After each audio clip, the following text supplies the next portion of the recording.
ট্রেনটি দেখে যে কারোরই ভয় পাওয়ার কথা। রাফি একা নয়, সাথে আরো অনেকগুলো ছেলে আছে, সবার হাতে বন্দুক আছে।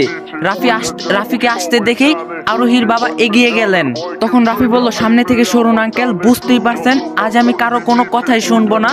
আরোহীকে আমি নিতে এসেছি, পৃথিবীর কোনো শক্তি আজ ওকে আমার কাছ থেকে সরাতে পারবে না, তাই অযথা ঝামেলা বাড়িয়ে কি লাভ, সরুন প্লিজ। কয়েকটা ছেলে আরোহীর বাবাকে সরিয়ে দিল।